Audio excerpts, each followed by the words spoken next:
Friends, welcome to ASC classes. आज हम लोग नर्नेट समीकरण पढ़ने वाले हैं। नर्नेट समीकरण क्या होता है, जैसे कि हम लोग यहाँ पे लिए हैं 1 बिलियन। इस बिलियन में हम लोग एक जिंक सल्फेट भर देते हैं और जिसका सल्फेट भरते हैं फिर जौन सा बिलियन हम लोग भरते हैं उसी का हम लोग छड़ा लगाते हैं। जैसे हम लोग यहाँ पे ZnSO4 का बिलियन भरे थे तो हम लोग किसका छड़ा लगाए हैं, Zn का लगाए हैं। ठीक है, ये हो गया आपका कैथोड सिरा। कैथोड को हम लोग माइनस से दिखाते हैं। ये हो गया आपका एनोड सिरा। एनोड को हम लोग प्लस से दिखाते हैं। अब तक समझते हैं नर्नेट समीकरण होता क्या है। नर्नेट नामक वैज्ञानिक ने इलेक्ट्रोडों के इलेक्ट्रोड विभव ई को ज्ञात करने के लिए एक समीकरण बनाया जिसे नर्नेट समीकरण कहते हैं। जैसे कि यम यहाँ पे एक्वस मीडियम में अगर देखिए यहाँ पे पॉजिटिव चार्ज है और इलेक्ट्रॉन को लेगा तो ये अपने स्टेबल स्टेट में चला जाएगा। यम यहाँ पे क्या है, स्टेबल माने सॉलिड कह सकते हैं आप, चाहे जो कहें सॉलिड हो गया। इस समीकरण के लिए क्या हो जाएगा, यहाँ से इक्वेशन बराबर ई बराबर क्या हो जाएगा आपका E0 minus RT upon NF log E MS upon MN positive. ये इधर वाला MS और इधर वाला MN पॉजिटिव। ठीक है ना, ये आपका होगा क्या, नर्नेट समीकरण। इसमें हम लोग कुछ वैल्यू को पुट कर देते हैं। जैसा कि हम लोग जानते हैं अगर आपका ये log E जब हम लोग इसे सॉल्व करेंगे तो log बेस 10 में चेंज करना पड़ेगा। तो log बेस 10 का मान कितना होता है, log बेस 10 का मान होता है 2.303। तो हम लोग हो जाएगा यहाँ से क्या, E बराबर E0 माइनस 2.303 RT अपॉन किसके हो जाएगा NF। उसके बाद ये log बेस E की प्लेस पे क्या आ जाएगा हमारे पास, ये log बेस 10 आ जाएगा। log base 10 MS upon MN positive. ठीक है, अब इसके आगे देखते हैं हम लोग थोड़ा सा।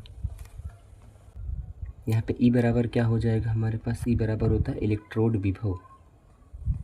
E बराबर क्या हो जाएगा आपका, इलेक्ट्रोड विभव। और E0 बराबर क्या हो जाएगा, मानक इलेक्ट्रोड विभव। मानक इलेक्ट्रोड विभव।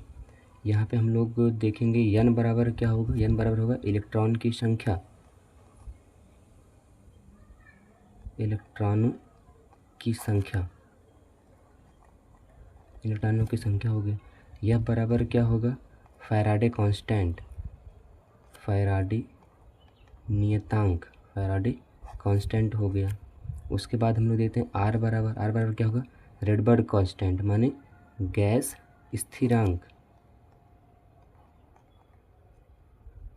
हो गया हमारे पास, गैस स्थिरांक।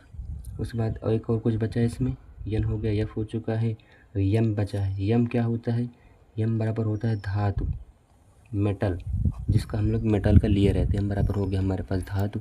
उसके बाद और देखते हैं हमारे पास N पॉजिटिव क्या होता है, धातु की सांद्रता, कंसंट्रेशन ऑफ मेटल, धातु की सांद्रता। ठीक है ना। और T बराबर क्या होता है, परम ताप। T बराबर क्या होता है, परम ताप। अच्छा बता सकते हैं T बराबर परम ताप होता कितना है, 298 केल्विन। 298 केल्विन क्या होता है हमारे पास, परम ताप होता है।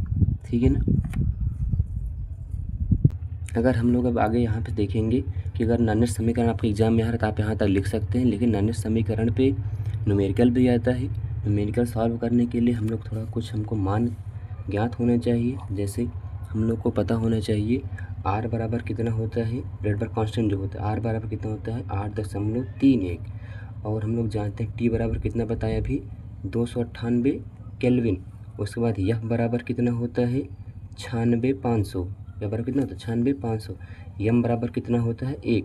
जब आप इस सभी मानों को आप इस वाले में समीकरण में रखेंगे तो आपका क्या आ जाएगा, एक वैल्यू आएगा जहाँ से आप लोग आसानी से किसी भी न्यूमेरिकल को सॉल्व कर सकते हैं। हम लोग यहाँ पे रखते हैं E बराबर हो जाएगा यहाँ पे E0 माइनस 2.303। R का मान कितना है, मल्टीप्लाइड बाई 8.31। T का मान कितना है 298 पूरे का डिवाइडेड बाई कितना, N हमको ज्ञात करना है, N हो गया।